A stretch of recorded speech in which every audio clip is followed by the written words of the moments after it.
나의 체험과 외적 체험이란 1517년 종교개혁을 통해서 우리는 정서의 가톨릭의 잘못된 구분과 신앙선에서 벗어나게 되었다. 교리와 제도적인 차원에서의 개혁이 일어난 것이다. 그러나 의식 차원, 존재적인 차원에서의 개혁은 일어나지 않았다. 그렇기 때문에 하나님 자녀의 정체성과 하나님 나라의 복음의 온전한 회복이 일어나지 못했고, 그 결과 이 땅에 도래한 현재적인 하나님 나라에로 침노하지 못하고 여전히 내가 너희에게 이런 말에 집중할 영이요 생명을 누리지 못했던 것이다. 6에서 6.23. 예수께서 대답하여 진실로 진실로 내게 이르노니 사람의 물과 성령으로 나지 아니하면은 하나님의 나라에 들어갈 수가 없느니라.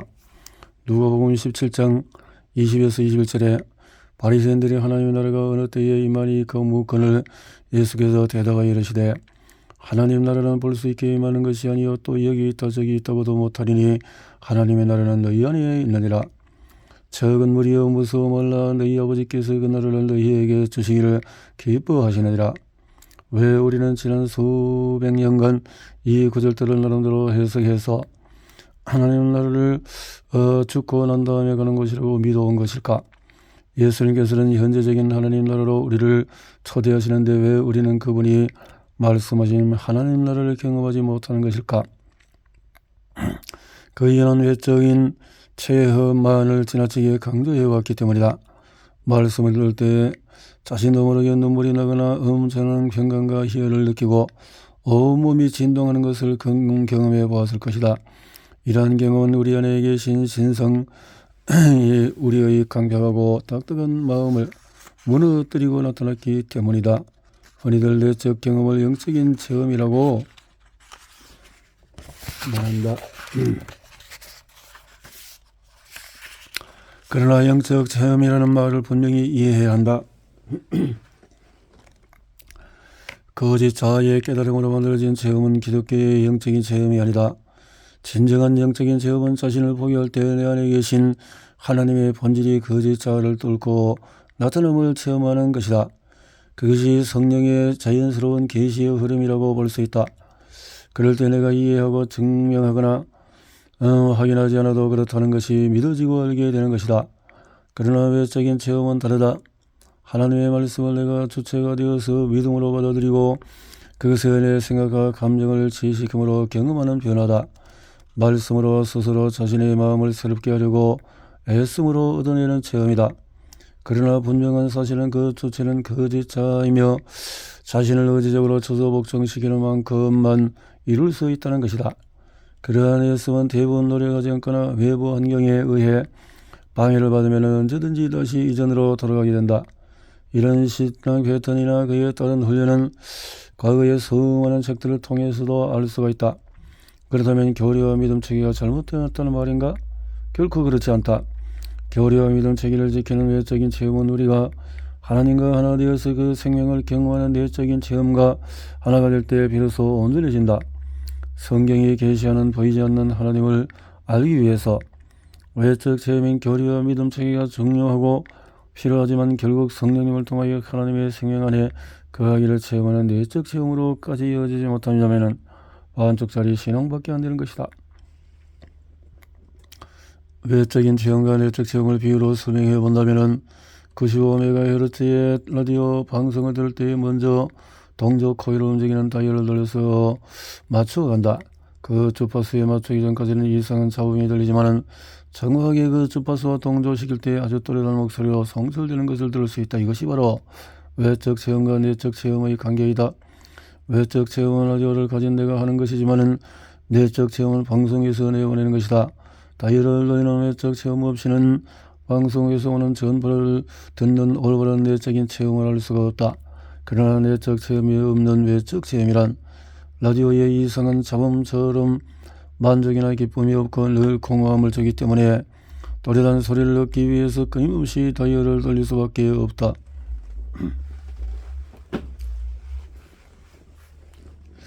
내적 체험과 외적 체험의 양분화, 교리, 닥터리는 어떤 종교의 체계화된 본질적인 가르침을 뜻하는 것으로 그 신앙의 내용을 개념화하여 체계적으로 정리한 것이다. 특별히 기독교의 다양한 교리를 체계적으로 분류한 신학 분과를 조직신학이라고 하는데, 그 이유는 교리의 체계를 강조한 것이기 때문이다. 조직신학적인 분류에 따르면 이 기독교의 대표적인 교리는 신론, 인간론, 죄론, 기독론, 구원론, 성령론, 종말론 등에 대한 것이다. 교리와 믿음 체계는 너무나도 중요하다.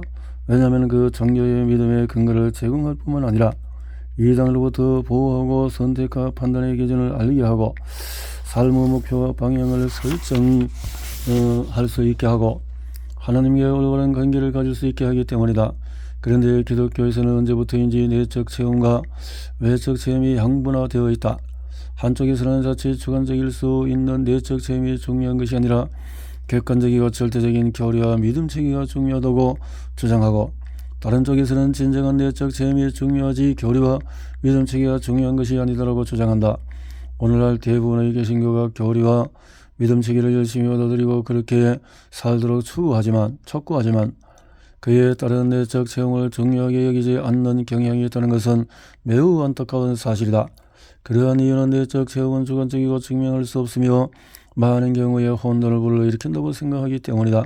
한 걸음 더 나아가서 하나님께서는 이러한 내적 체험 없이도 온전한 신앙생활을 하도록 성경을 주셨고, 더 나아가 종교개혁을 통해서 굳건한 교리와 믿음 체계가 만들어졌기 때문이라고 주장한다. 그 결과 내적 체험을 하지 않는 것이 올바른 신앙처럼 되어버렸다. 이러한 근거로 사용하는 말씀이 바로 고린도전서 13장 9절에서 10절이다. 우리는 부분적으로 알고 부분적으로 예언하니 온전한 것이 올 때에는 부분적으로 하던 것이 배하리라.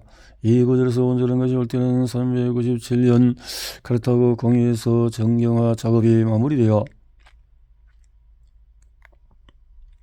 성경이 완성된 때라고 본다.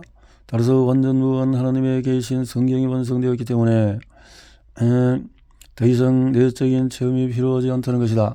이 말씀은 추가적인 계시가 필요 없을 뿐 아니라 기사와 표적은 더 이상 일어나지 않는다고 믿는 은사중지론, 기적정신론을 주장하는 사람들이 자주 인용하는 구절이기도 하다. 그러나 은사의 근원은 성령이 나타남이고 기름 부음의 결과이다.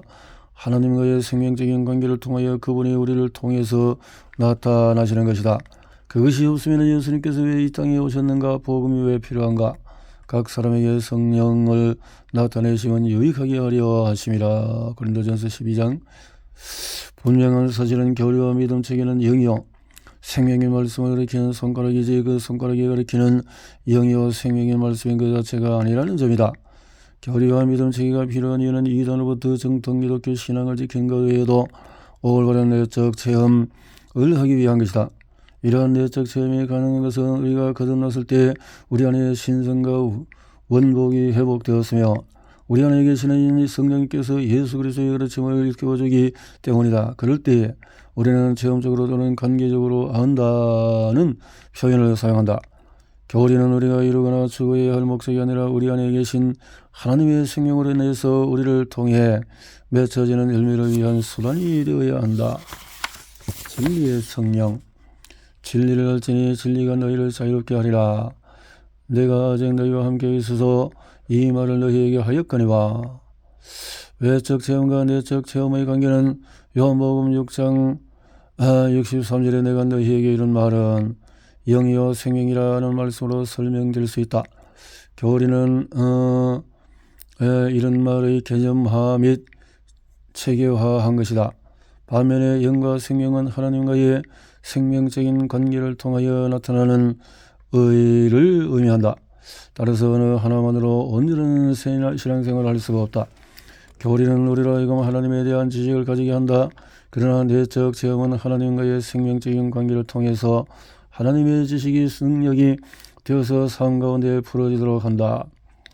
우리가 다 하나님의 아들을 믿는 것과 아는 일에 하나가 되어 온전한 사람을 이루어서 그리스도의 장성한 분량이 충만한 데까지 이르리니, 우리에게 익숙한 디모데후서 3장 15, 17절의 말씀은 외적 체험의 유익과 목적을 잘 보여준다. 어려서부터 성경을 알아나니 성경은 능히 너희로 하여금 그리스도 예수 안에 있는 믿음으로 말미암아 믿음의 구원에 이르는 지혜가 있게 하느니라.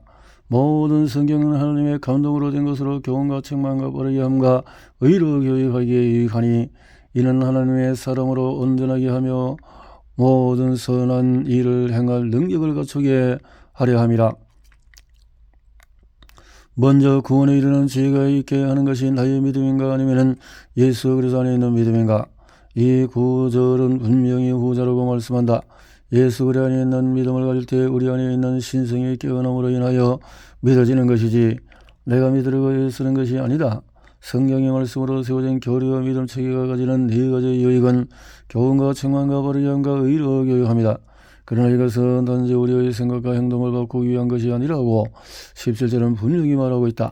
개역 한글 성경에는 17절의 문장이 이는 함이라라고 번역되었지만 헬라어 원문에서는 목적절을 일컫는 접속사가 사용되었다. 이것은 16절에 언급한 네 가지 유익함이 지향하는 목적 또는 그것이 산출한 결과를 나타낸다. 예수님께서 전하신 하나님 나라의 복음은 우리가 거듭날 때 하나님과 하나님 됨으로 하나님의 본성을 나누어서 존재되었기에 이제는 새로운 의식을 가지고 혼이 하나님의 영의 인도함을 받게 되어 우리 안에 있는 그분의 신성과 원복을 체험하고 예수 그리스도 안에서 성육신적인 삶을 사는 것이다. 이것은 결코 외적 체험만으로 주어질 수가 없다. 우리 안에 계신 성령과 영이와 생명인 말씀을 통해서 우리의 생각, 감정, 신체가 새롭게 되는 내적 체험이 반드시 동반되어야 한다. 교리를 넘어 생명으로 들을 기가 있는 그리스도인이라면 성령을 통하여 진리의 말씀이 선포될 때 누구의 도움도 없이도 그 말씀을 자연스럽게 알게 된다. 그것은 나의 경험과 지식에 기초한 판단 때문이 아니라 진리의 영이신 성령님이 그 말씀을 우리의 심중에 계시하기 때문이다. 너희는 걸어가신 자에게서 기름 부음을 받고 모든 것을 아느니라. 내가 너희에게 쓰는 것은 너희가 진리를 알지 못하기 때문이 아니라 알기 때문이요 모든 거짓은 진리에서 나지 않기 때문이라. 너희는 적게 받은 바 기름 부음이 너희 안에 거하나니 아무도 너희를 가르칠 필요가 없고 오직 그의 기름이 모든 것을 너희에게 가르치며 참되고 거짓이 없으니 너희를 가르치신 그대로 주 안에 거하라. 이 말씀에서 오직 그의 기름 부음이 모든 것을 너희에게 가르치며 내적인 체험이다. 거짓적으로 무엇인가를 추구해서 해석하고 이해하고 판단하는 것이 아니라 우리 내면에서 그것이 진리임을 알게 되는 것이다. 고린도전서 2장 9절에 그러는 바 하나님이 자기를 사랑하는 자들을 위하여 예비하신 모든 것은 눈으로 보지도 못하고 귀로 듣지도 못하고 사람의 마음으로 생각하지도 못하였다 함과 같으니라. 오직 하나님의 성령으로 이것을 우리에게 보이셨으니 성령은 곧 모든 하나님의 기쁜 것이라도 통달하시느니라. 눈으로 보지도 귀로 듣지도 마음으로 생각하지도 못한다는 것은 무엇을 의미하는가? 외부에 대한 우리의 감각, 지각, 감정으로는 하나님께서 우리에게 주시는 것을 알 수 없다는 것이다. 그것은 외적인 체험으로 알 수 없고 성령님을 통한 내적 체험으로 경험할 수가 있다는 것이다. 우리 안에 계신 성령님으로부터 듣기 위해서는 타락한 혼이 자기 경험과 지식에 기초한 생각과 감정을 선택하여 만든 나, 즉시 거짓 자를 포기해야 한다. 그런데 우리는 그것이 자신이라고 믿기 때문에 그것을 포기하는 것은 곧 죽음이라고 여기며 죽기를 두려워하기 때문에 일생에 의해서 자신의 생각과 감정에 종노를 하고 있는 것이다. 종노를 하고 있는 것이다. 왜냐하면 인간의 모든 생각과 감정은 궁극적으로 외부에 대한 것으로 만들어지기 때문이다. 외적 체험은 우리를 하나님 나라의 문으로 인도하지만 하나님 나라의 삶을 살도록 하지는 못한다. 외적 체험과 내적 체험은 모두가 필요하며 어느 하나만 있어도 온전하지 못하다. 따라서 교리와 믿음 체계에 머물지 말고 그것을 넘어 하나님의 나라로 나아가야 한다. 결론은 종교개혁을 통해서 개신교는 가톨릭의 잘못된 전통과 교리로부터 벗어났지만 하나님과의 생명적인 관계와 자녀의 진정한 정체성을 회복하지 못했다. 결과로 수치심과 죄책감과 두려움의 바탕을 둔 거짓자의 부정론적인 인간론을 기초로 죄주기와 거룩에 초월하는 윤리 도덕적인 종교활동을 추구하도록 하고 있다. 그에 따라 우리는 여전히 하나님과 분리된 자독립적인 개체로서 하나님의 말씀을 지키고 경배하는 것은 당연시하지만 하나님과의 하나됨 그리고 하나님을 나타내는 것에 대해서는 스스로 부정하거나 신성모독적으로 생각하게 되었다. 이것은 하나님의 초월성을 강조한 반면에 내재성을 소홀히 한 결과로 복음을 하나님의 통치와 인간을 통한 하나님의 나타나심보다는 인간의 죄사함과 구원에 초점을 맞췄기 때문에 생긴 결과이다. 하나님 나라의 복음을 제대로 깨닫지 못한 뒤에 만들어진 죽은 전통과 그에 따른 신학은 예수 그리스도로 말미암아 거듭난 자녀들이 이 땅에 도래한 하나님 나라에서 하나님의 생명을 나타내는 살아있는 복음보다도 오직 믿음으로만 구원을 얻고 죽음에는 천국에 간다는 내세의 지향적이고 정형화된 화석화된 종교를 만드는 것이다. 오늘날 교회는 온 세상에 하나님의 생명인 사랑을 전하고 나누는 것이 아니라 교리와 믿음 체계를 전하고 수호하는 것이 되어버렸다. 결과로 거듭나서 그리스도 안에서 새로운 비주얼이 되었음에도 여전히 거짓자에게 처한 행위 보상적인 사고방식과 신앙생활관이 판을 치고 있다. 하나님께서는 그분의 자녀인 우리와 생명적으로 하나님을 통하여 그분이 우리를 통해 나타나시는 삶을 우리가 체험하기 원하시는데 우리는 하나님과의 분리가 데서 스스로 하나님을 닮아가고자 한다는 것이다. 이런 신앙생활은 거룩과 겸손으로 포장되어 있지만 사실은 하나님과 동등됨을 제하는 것과 다름이 없다. 야고보서 사도가 말씀은 우리를 자유롭게 하는 온전한 율법, 다시 과거의 율법처럼 도금화가 되고 하나님의 나라의 좋은 소식을 전하는 기독교가 배타적이고 독선적인 종교가 되어버린 것이다. 언제부터인가 복음주의 운동에 앞서는 사람들이 하나님의 말씀의 능력을 잃어버리고 신율법주의가 되어버린 것이다. 신율법주의. 언제부터인가 그렇지. 신율법주의가 되어버린 것이다. 갈라디아서 5장 1절에 그리스도께서 우리를 자유롭게 하려고 자유를 주셨으니 그러므로 굳건하게 서서 다시는 종의 멍에를 매지 말라. 갈라디아서 5장 4절에 율법 안에서 이롭다함을 얻으려 하는 너희는 그리스도에게서 끊어지고 은혜에서 떨어진 자로다. 그렇다면 오늘날 왜 내적 체험과 외적 체험의 균형이 잡히지 않고 외적 체험만 추구하게 되었는가? 그것은 바로 마귀로부터 인간을 지키시고 구원하시는 하나님의 이야기인 성경을 죄로부터 벗어난 하나님의 자녀가 되고자 하는 인간의 이야기로 만들어버린 마귀의 계략 때문이다. 이 문제를 해결하기 위해서는 하나님 나라의 관점에서 구원을 새롭게 보아야 한다.